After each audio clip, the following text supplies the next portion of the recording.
Olá, estamos aqui com mais um programa Caminhos de Sucesso e hoje vamos fazer uma entrevista com a doutora Suzy Fleury. Ela é psicóloga, coach e palestrante, pós-graduada em marketing pela Escola Superior de Propaganda e Marketing. É mestre em psicologia no esporte, formada pela Universidade Autônoma de Madrid e pelo Comitê Olímpico Espanhol e especializada em psicologia cognitiva pelo Instituto de Terapia Cognitiva. Ela trabalha com equipes de futebol e com a seleção brasileira desde 1993. Já realizou palestras, workshops e cursos com mais de 90 mil pessoas. Atualmente, está realizando um ótimo trabalho com o Atlético Paranaense. É com você, Porcino. Valeu, Júlia. Muito obrigado pela apresentação de Suzy Fleury. Suzy, que felicidade receber você de novo aqui no programa Caminhos de Sucesso. O prazer é meu, Porcino, porque a gente está começando um ano, né? E já participando desse programa que marcou a última vez que eu participei, porque até hoje a gente assiste, né, um pouco, e eu até compartilho com alguns amigos e clientes, porque realmente foi uma experiência muito valiosa. E eu fico muito feliz, fico muito contente. Às vezes eu recebo mensagens de pessoas que eu falo, nossa, como essa pessoa me achou, como essa pessoa me encontrou aqui. E aí eu vejo na relação de amigos em comum, Suzy Fleury, eu falo, bom, realmente a Suzy está ajudando a fazer a divulgação no programa. O programa está numa nova fase, o programa está numa fase de atacar um público que está em formação na faculdade, já no seu penúltimo ano, último ano, e os executivos também das grandes empresas. E nada mais justo, quando a gente fala de carreira, de planejamento, de organização e de trabalhar com equipes de alta performance, do que trazer você de volta no nosso programa. É um prazer, viu? Prazer mesmo. E a gente pode até falar um pouco dessa dobradinha equipes empresariais, né? E as equipes esportivas, até porque a gente já está entrando aí num movimento olímpico, né? Uhum. E que vai, nesse ano, e aquecendo em 2016, culminar na Olimpíada no Rio de Janeiro. Nós vamos falar um pouquinho sobre o evento que vocês fizeram ano passado no Rio de Janeiro, né? Sim. Nesse evento, eu vi que você tinha uma quantidade de pessoas, celebridades, e cada um top na área em que atuava e que atua hoje em dia, sendo que um deles, eu acredito que a todo momento ele tinha que dar uma resposta se eu não ia treinar o Corinthians, uma coisa e outra, e tinha os outros tops também, o Joel Santana, tinha... olha, como foi, antes de falar do evento em si, gerenciar todas essas personalidades em um evento tão importante?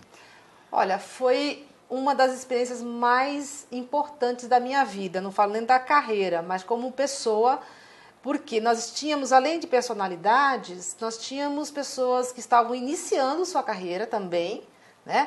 E aqueles tops que já estão aí no ranking, no top do top, né? Então, nós tínhamos, além disso, pessoas que estavam com uma bagagem mais voltada à parte mais empresarial. Nós tínhamos executivos Petrobras, tínhamos da própria... Quantas pessoas você tinha? Foram 60. 60 pessoas. Um grupo seleto, não um evento tão grande, até porque é um curso de 16 horas. Nós compartilhamos informações e experiências durante 2 dias. Então, era importante que fosse um grupo mais reduzido. E nós lotamos, nós não tínhamos nem vaga, em função dessas celebridades, que além do Tite, né, que participou, o Antônio Lopes, né, o próprio... O delegado. O ex-delegado, que hoje está no... Hoje ele está no Botafogo. Está no Botafogo junto com o René Simões, que também esteve com a gente. Eu vi. O Tandy do vôlei. Nós tínhamos várias pessoas. Além disso... a imprensa se interessou muito em acompanhar. Então, nós, além de ter espaço para 60 pessoas, nós tínhamos um espaço para a imprensa online, né, durante todo o evento. Então, foi de altíssimo nível, especialmente pelas contribuições que as pessoas deram. A gente cuidou desse projeto durante praticamente um ano. Quem participou do projeto junto com você? Foi o Eduardo Barroca, que hoje está no Vasco da Gama, como auxiliar técnico, junto com o Paulo Angione, que é um executivo do esporte, né? Ele está há muitos anos fazendo a direção, o diretor de esporte, de futebol. E o que aconteceu? Só para você entender de onde é que veio essa nossa parceria. Em alguns anos atrás, o Falcão, ele era o técnico do Bahia. E no Bahia, o Paulo Angione era o diretor de futebol e o Eduardo Barroca, ele fazia a parte mais de análise de desempenho, dava todo um apoio ali à equipe técnica. E o Falcão me convidou para fazer um trabalho de psicologia, de preparação mental, durante 5 rodadas na final do Campeonato Baiano, porque o Bahia não tinha título há 11 anos. E eles queriam cercar de todos os lados os aspectos que pudessem ser importantes nesse período de decisão. E eu não costumo aceitar mais trabalho assim, porque eu tenho uma atividade voltada à empresa, esporte, várias modalidades esportivas, é difícil eu dedicar, e até porque também a vida familiar acaba sendo muito comprometida, porque a gente tem que trabalhar sábado, domingo, não tem feriado, não tem nada, mas era um período muito pontual e para um objetivo muito grande, que era o título do Campeonato Baiano naquela oportunidade. E eu aceitei, até porque eu já tinha trabalhado com o Falcão como psicóloga da seleção e ele fazendo a parte da reportagem, né? E foi um sucesso, porque nós ganhamos o título, né? De uma forma assim muito desafiadora. E essa experiência foi acompanhada pelo Paulo Angione e pelo Eduardo Barroca de perto, porque eles viram como é que a gente trabalha. Foi uma intervenção que a gente chama de intervenção de crise, muito embora eles não tivessem mal, mas não é um trabalho a longo tempo. Porque o pessoal pensa em intervenção de crise é só quando tudo está ocorrendo de forma errada, né? Mas a intervenção de crise pode ser também para você fazer um trabalho de impacto. Exato. E esse impacto trazer um resultado a short time. Todas as vezes que você tiver a dobradinha, a importância do evento, da situação, né, do projeto, e a incerteza do resultado, você está sob tensão, né? E aí eles queriam trabalhar o aspecto psicológico, e aí a gente teve muito boa aceitação e resultado, porque ganhou o título. Depois de 2 anos, o Eduardo Barroca me procurou, é um auxiliar técnico jovem, com um projeto de ser um técnico no futuro, muito jovem, né, para fazer coaching, para fazer sessões de coaching individuais. Sim. E nós iniciamos e ele se valeu desse trabalho de uma forma tão eficaz, de uma forma tão evidente, que ele acabou indo para o Botafogo e agora está no Vasco. E ele, junto com o Paulo Angione, me fizeram uma proposta de montar esse curso de coaching especialmente para um grupo voltado a níveis de liderança empresarial e esportivo. Não top. Não aqueles cursos que nós oferecemos aqui, assim, de formar coaches para serem coaches profissionais e usar a metodologia coach como base. Não, entender o que é o método coach e usar dentro do trabalho que eles realizam. E eu topei, ele falou assim, não, mas tem que ser um negócio diferenciado, porque nós vamos ter uma turma do alto escalão, tanto empresarial como da parte esportiva. E nós começamos a desenhar o programa, começamos a divulgar nas nossas relações pessoais, inicialmente. Houve um interesse, um movimento muito forte. Nós não tivemos mais inscritos, primeiro, porque nós não tínhamos vaga, e segundo, porque nós estávamos no final do Campeonato Brasileiro, e isso acaba fazendo com que as pessoas já tenham a programação de férias familiar. Eu me lembro. Né?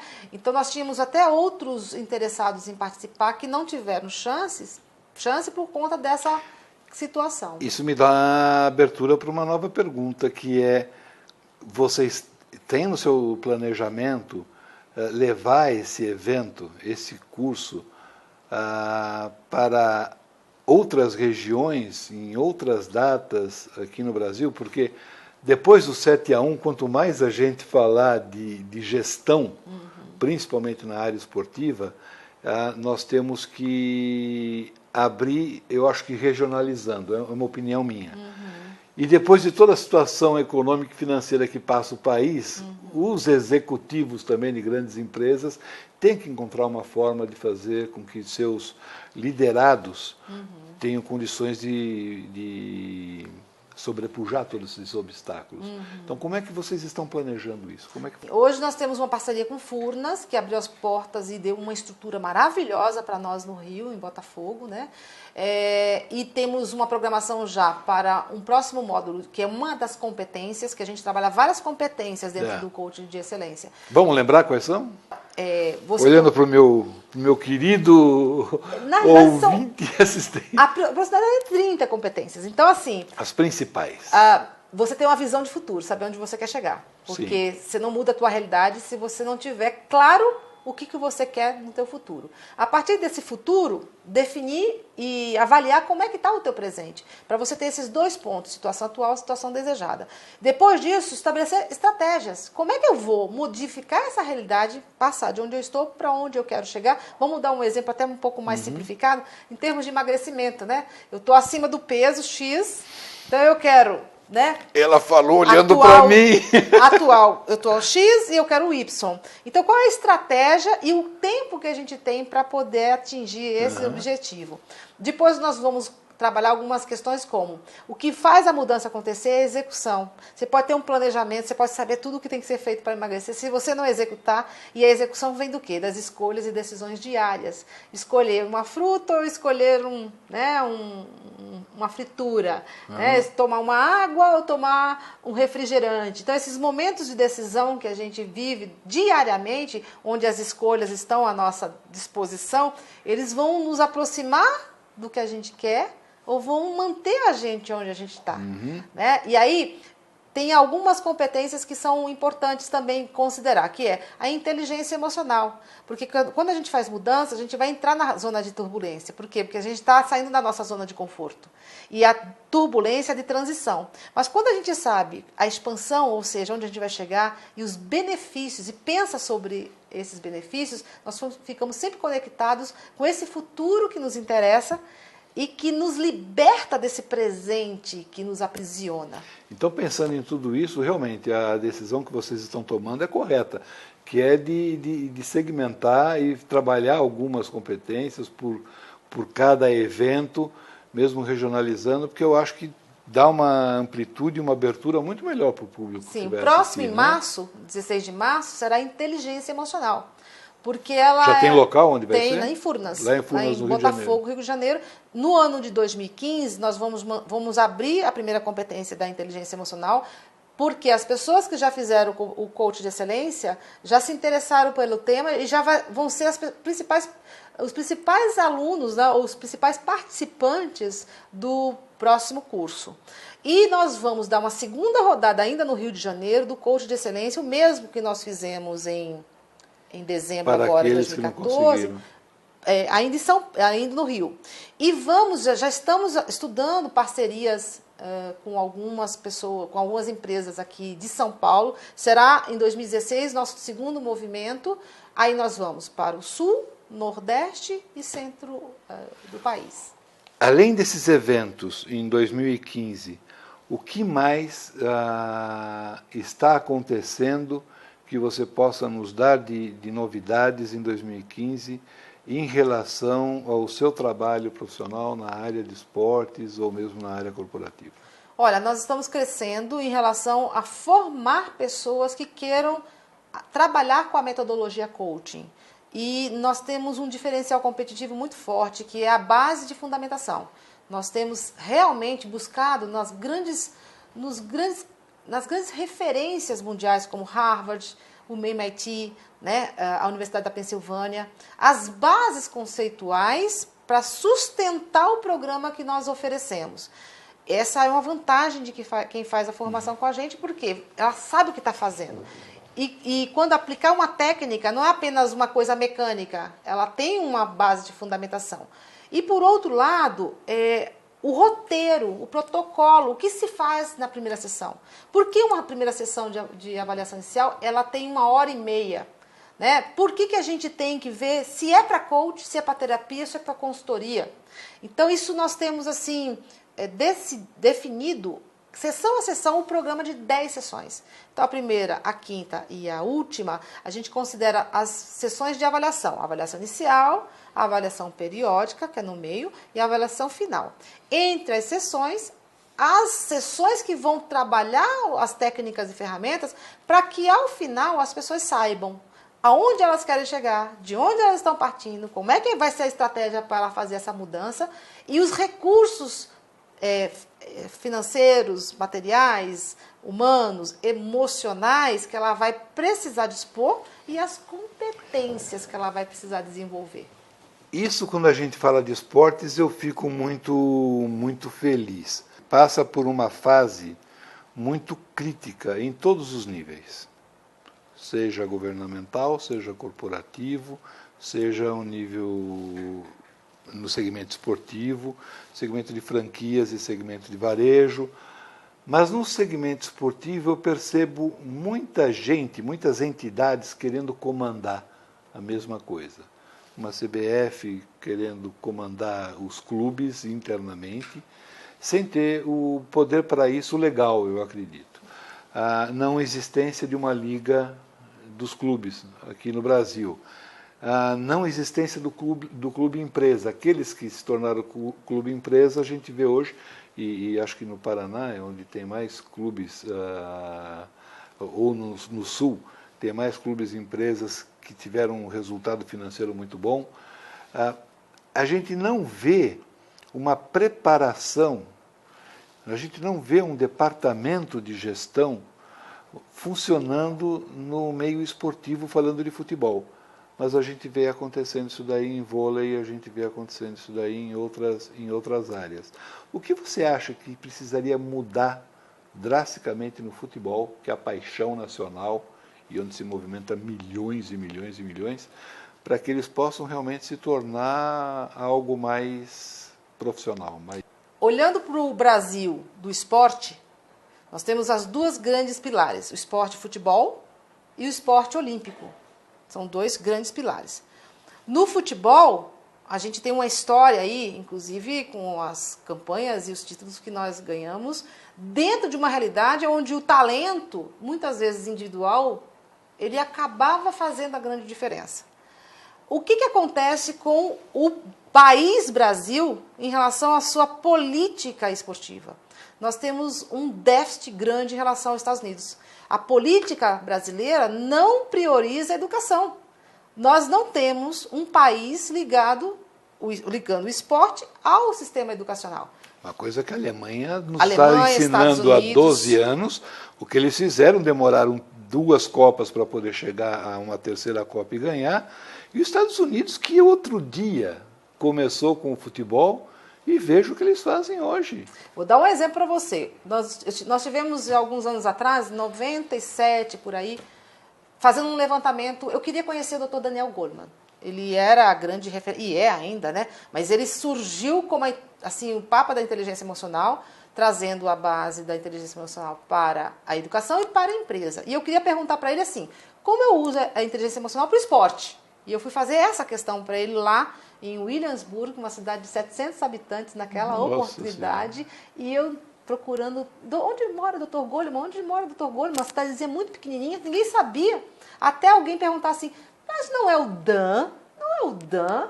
Ou seja, ele era uma pessoa tão dali daquela região, e fui recebida com meinha coloridinha, pé no chão, batemos um papo, e a gente conversando, ele falou assim, eu falei para ele assim, ó, vai ganhar a Copa de 98 quem tiver melhor condição emocional.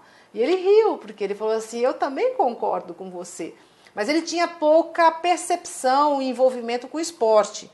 E dessa experiência com Goleman, eu aproveitei e fui na Universidade Northeastern University, que é em Boston. Ele mora muito próximo, 120 quilômetros de Boston. E fui bater na porta da universidade para perguntar como era o programa que eles faziam com a NBA. Porque eles eram os consultores oficiais da NBA. Entendo. E eles não queriam me receber, não me receberam naquela tarde. Pediram para eu voltar no dia seguinte. Aí, quando eu voltei, eles tinham reunido vários departamentos da universidade para que eu falasse sobre futebol. E eles me disseram, nós estamos investindo em soccer. Né? E nós vamos investir para competir. Estou falando de 97. E eles já diziam assim para mim, ó, e tá vindo uma turminha que nós estamos preparando, são os jovens, né? Para culturalmente. Então, na realidade, o que é legal dos Estados Unidos? Essa questão de estar o esporte ligado à educação. Qualquer atleta que represente uma liga, ele precisa fazer parte de uma universidade. E é uma chance que nós perdemos. Então, eu nem fico muito nessas questões mais políticas de clube. Por quê? Porque eu acho que nós temos um rombo muito maior, que faz muito mais É bem por aí que é a minha pergunta. Pro Brasil. Medindo linearmente, a que distância nós estamos de conseguir fazer o que eles já fizeram nesses 10 anos? Praticamente 10 anos, né? 97 para 2015. Já estão no futebol feminino se destacando. Que é e eles são muito competitivos, muito estruturados, eles levam a sério as pesquisas. Só para você ter uma noção, quando eu fui à Olimpíada de Sydney, no ano 2000. Eu fui a psicóloga da equipe de futebol e o Roberto Niashik foi o único de toda a equipe olímpica. E é interessante porque a gente pensa que quando vai para uma Olimpíada, vai todo mundo junto para o mesmo local. Não. A equipe dos esportes... As equipes dos esportes que não é futebol ficava na Vila Olímpica, nós ficamos, que é em Sydney, nós ficamos em Melbourne, que é como o Rio e São Paulo. Por quê? Por causa de patrocínio. Só na final que a equipe de futebol vai se juntar à Vila Olímpica para disputar. E o Niashik dando conta, mais de 200 pessoas, de uma delegação, 127 psicólogos acompanharam a delegação americana em 2000. Então, eles levam a sério o programa de treinamento. Então, quando eles adotam o soccer como uma modalidade que eles vão investir em todas as áreas de preparação. Então, nós vamos... É questão de mais uma década, uma década. Como você vê, a Olimpíada no Brasil está chegando. Sim. Como você vê toda essa preparação... Vamos esquecer a preparação do Centro Olímpico, que é questão política e operativa. Vamos pensar na estrutura em que estão trabalhando a preparação desses esportistas que vão participar. Você acha que eles estão preparados emocionalmente para participar da Olimpíada no Brasil e não ocorreu o fiasco que ocorreu com o futebol? Olha, quem sou eu para dar essa resposta? Mas eu posso me valer de resultados passados. Nós perdemos emocionalmente algumas competições? Sim. Tanto é que há 2 Olimpíadas, o Nussmann diz que nós estamos perdendo para o emocional e nós temos que corrigir isso. Não só o Nussmann. Mas ele está fazendo algo para corrigir? Aí é que tá. Olha, eu não posso falar do Comitê Olímpico, porque em 2000, antes de nós embarcarmos para a Olimpíada de Sydney, eu fui convidada pelo Comitê Olímpico para abrir um programa de 4 dias, uma programação de um curso, onde foram contratados psicólogos de Madrid, que cuidaram da Olimpíada 92, da Espanha, né, de Barcelona. E eu fiz a abertura, depois eu participei, acompanhei o curso, com todos os atletas olímpicos que iriam embarcar com suas comissões técnicas e tudo. Nós tínhamos no auditório do Comitê Olímpico e eu vejo um movimento, uma necessidade de buscar essa preparação. Nós, psicólogos, não estávamos preparados para atender isso. E não estamos até hoje.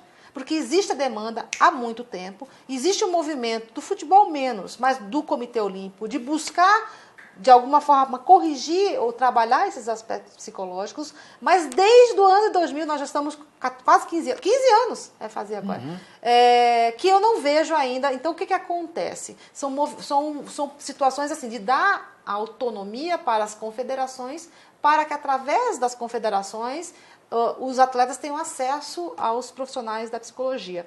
Mas a psicologia ainda tem um gap muito forte em relação à preparação do psicólogo do esporte.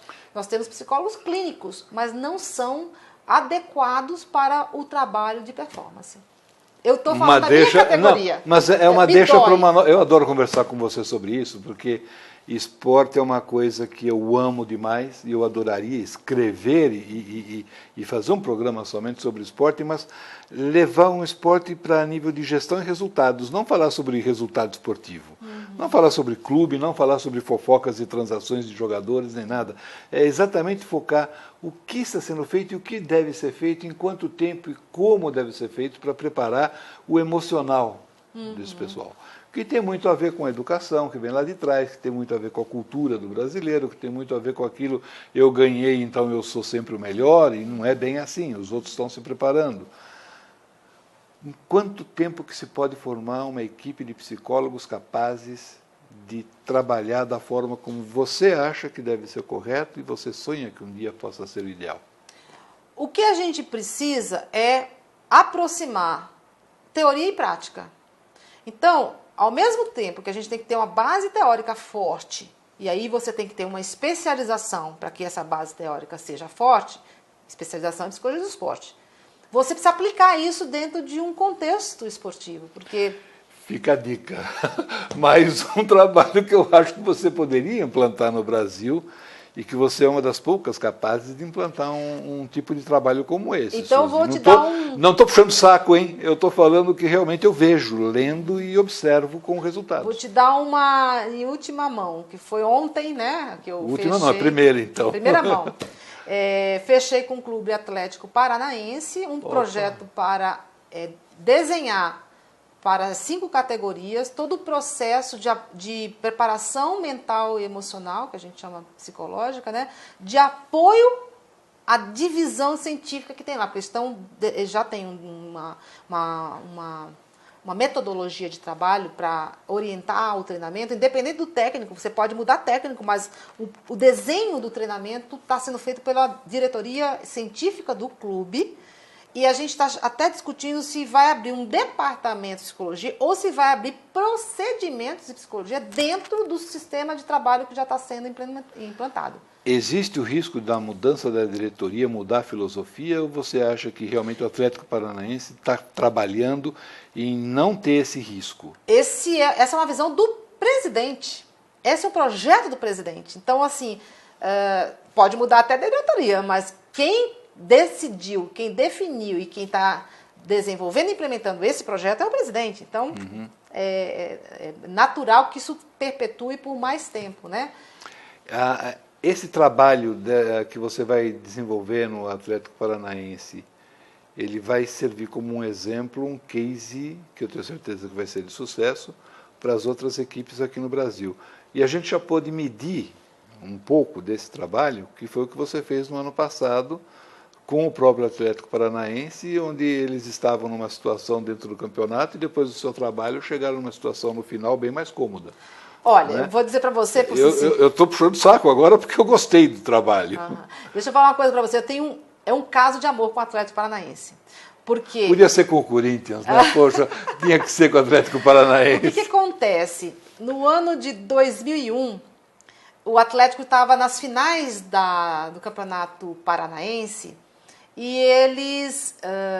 muitas chances de ganhar o título, mas eles queriam acertar esse aspecto psicológico e o presidente me ligou.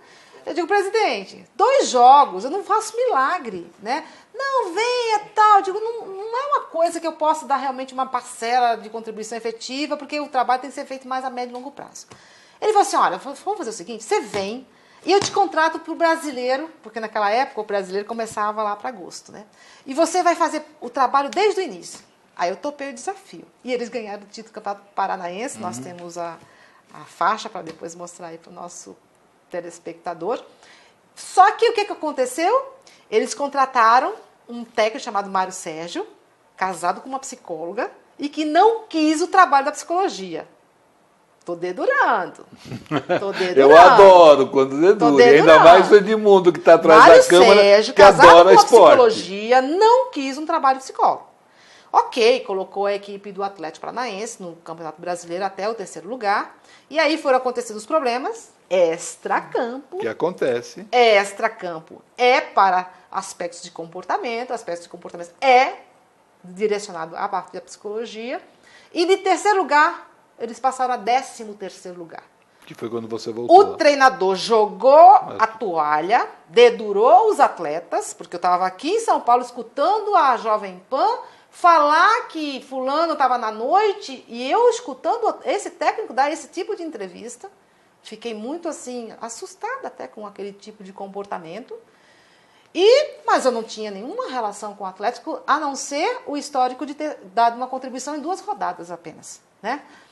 Nisso eu estava eu era psicóloga do Clube Atlético Mineiro. Nós estávamos crescendo na competição. E estávamos chegando, nessa época, ao terceiro lugar do Campeonato Brasileiro. Trabalhava com o Geninho nessa oportunidade. Não, desculpe, trabalhava com o Levir Coupe, que está hoje no Atlético. E o Geninho me liga dizendo... Geninho, o presidente do clube, quando o Mário Sérgio saiu, me liga pedindo para que eu pudesse atendê-los nesse momento da competição, onde eles estavam em 13º, e o Geninho estava assumindo a equipe. Eu estava saindo do Atlético Mineiro, porque o custo de me manter é alto, por causa das viagens, porque tem que ter... Eu não fico na cidade direto, né? Tem que ter hotel e tal. E terminei o meu contrato com o Atlético Mineiro na sexta, estava fechando um almoço com o Levir Coupe, recebi um telefonema do presidente, comecei a segunda-feira com o Atlético Paranaense. E aí nós fomos remendando os pedacinhos que estavam todos assim, muito... né? E um em um fomos fechando o grupo, fomos qualificando a equipe, não no indivíduo, não no valor individual, mas no valor do que a gente pode fazer coletivamente. E aquilo foi crescendo, foi dando liga. E deu para observar no campo. E nós fomos e nós ganhamos assim... nós sabíamos que nós íamos ganhar 4 rodadas antes de terminar a competição. E no último jogo, que foi aqui contra o São Caetano... só para você ter uma noção, por cima, a gente, dentro do ônibus, chegando na cidade de São Caetano para decidir o título, tinha como chama aqueles caminhões que a gente usa quando está no... aquela festa que eu ia fazer, a cerveja, os trio elétricos lá, a festa da cerveja, tudo pronto para a festa de São Caetano. E o Atlético vai lá e ganha. E quando nós fizemos a reunião para entrar em campo, nós nos abraçamos, o Geninho tirou a faixa de campeão, entregou para cada um e falou assim, ó, ou a gente sai com essa faixa no peito, ou a gente vai guardar e vai ficar, né, com essa na gaveta o resto da nossa vida. E a gente sabia que a gente ia ganhar. Tanto é que eu não sou de chorar, assim, no trabalho. Não vai chorar agora. Me emocionei, digo, não. Olha, não. Caminhos do Sucesso fazendo doutora Suzy Fleury. Tem um momento de emoção agora no programa. É isso aí, então, arrepiou agora. O meu caso de amor com o Atlético, ele começa lá com o Campeonato Paranaense em 2001, depois com o título do Brasileiro em 2001, passa por 2008 um trabalho com o Geninho para não rebaixar a equipe, que foi um sufoco e não rebaixou, e culmina o ano passado também com uma solicitação, eles estavam em 15º lugar, e nós terminamos em 11 jogos em 8º lugar. Em 8º lugar, que eu também acompanhei esse resultado. Você já trabalhou com o professor Tite, né? Com o Tite a gente fez alguns trabalhos assim, não como profissional, mas assim, eu dava um curso, uma palestra, a gente já se cruzou. Porque eu estou falando como corintiano. Não Tite, como psicóloga do Tite. Tite, por favor. Precisa dessa não, mas ele é tão eticamente correto. Tite. Deixa eu dar aí é uma fofoca boa, né? Ele é tão eticamente correto. Foco nela, por favor. Que durante o curso, né, 4 profissionais do Atlético Paranaense foram participar, se inscreveram para participar, e eu aproveitei a oportunidade que eles estavam lá, pedi para eles darem um depoimento de como foi o trabalho. E ao final desse depoimento, o Tite se revelou, se posicionou dizendo assim, olha, vocês têm que manter essa equipe, tanto de atletas, como uma comissão técnica, como um psicólogo, porque é na continuidade que a gente tem o grande benefício. E o Tite gosta muito disso. Né? E aí, ele tem essa mentalidade. Ele é muito correto, olha, uma pessoa... Eu já o admirava como profissional, sempre achei que nas minhas referências ele estava sempre no primeiro, segundo colocado aí para ser técnico de seleção brasileira. Agora, conviver com ele durante 2 dias, eu vi não só o Tite técnico de futebol, eu vi o Tite pai, porque ele levou o filho, né? O Matheus participou durante os 2 dias, eu vi o Tite homem, em cima dos valores e das condições de vida que se expõe durante um trabalho.